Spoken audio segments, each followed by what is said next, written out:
வணக்கம் வாங்க, நான் உங்கள் தோழி பிரியா ரமேஷ். எனக்கு என்ன பார்க்க போகிறேன்னா உருளைக்கிழங்கு பொடிமாஸ் தாங்க பார்க்க போகிறோம். இது காரக்குழம்பு, மிளகு ரசம், அது மட்டும் இல்லாமல் பார்த்திங்கன்னா நம்ம மசால் தோசை செய்யும்போது கிழங்கு வைப்போம்னா அதுக்கு பதிலாக கூட இந்த பொடிமாஸ் வச்சு செஞ்சால் கூட செம சூப்பராக டேஸ்ட்டாக அட்டகாசமாக இருக்கும்.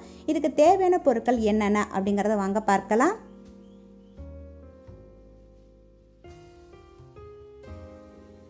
கலர் ரெசிபிஸ் சேனலில் வர வீடியோலாம் நீங்கள் மிஸ் பண்ணாமல் பார்க்கணும். அதுக்கு முதல்ல நீங்கள் சப்ஸ்கிரைப் பண்ணிக்கணும். ரெட் கலர் பட்டனான சப்ஸ்கிரைப் பட்டனை ப்ரெஸ் பண்ணிக்கோங்க.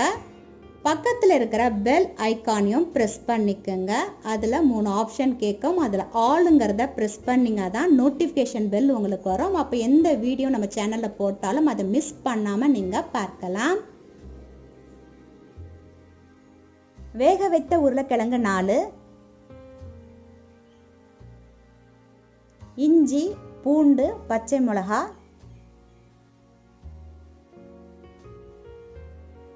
வெங்காயம் 1, கருவேப்பிலை, கொத்தமல்லி சிறிது, எலுமிச்சைப்பழம் அரை மூடி, துருவிய தேங்காய் 4 டேபிள் ஸ்பூன், கடுகு 1 டீஸ்பூன், உளுத்தம்பருப்பு 1 டீஸ்பூன், சோம்புத்தூள் 1 டீஸ்பூன், மஞ்சத்தூள் 1 டீஸ்பூன், உப்பு தேவைக்கேற்ப கூட்டி குறைச்சிக்கலாம். நீங்கள்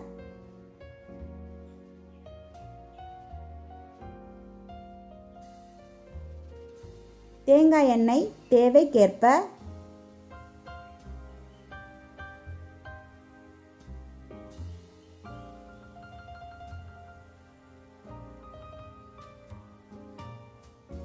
கூட்டு, பொரியல், பொடி மாசெல்லாம் தேங்காய் எண்ணெயில் செய்யும் போது தான் நல்லா டேஸ்ட்டாக இருக்கும். இப்போ நான் கடுகு, உளுத்தம்பருப்பு, கருவேப்பிலை எல்லாம் சேர்த்துட்டு வதக்கிடுறேன்.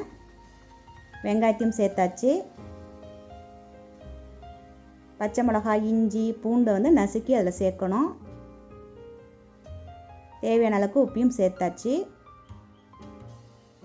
உருளைக்கிழங்கையும் இப்போ சேர்த்துட்டேன். நல்லா அதை கலந்து விட்டுக்கணும். இது ரொம்ப நேரம் ஆகாது, ஒரு 2-3 நிமிஷத்தில் ரெடி ஆகிடும். இப்போ இதில் மஞ்சத்தூள் சேர்த்துக்கிறேன்.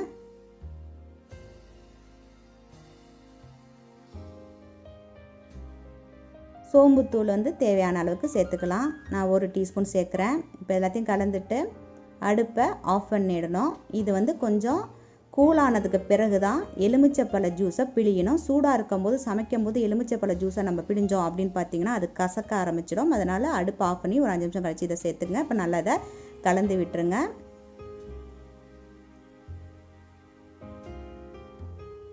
இதில் இப்போ கொத்தமல்லியும் துருண தேங்காயும் சேர்த்தாச்சு.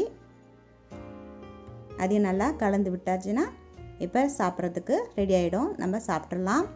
ரொம்ப டேஸ்ட்டாக இருக்கும். செஞ்சு பார்த்துட்டு உங்களுக்கு கருத்துக்களை பதிவு பண்ணுங்கள். இது வரைக்கும் சேனலை சப்ஸ்கிரைப் பண்ணி வச்சுங்க. பக்கத்தில் பெல் ஐக்கானை ப்ரெஸ் பண்ணுங்கள். உங்கள் ஃப்ரெண்ட்ஸ் ரிலேட்டிவ்க்கும் ஷேர் பண்ணுங்கள். நன்றி. மீண்டும் சந்திப்போம்.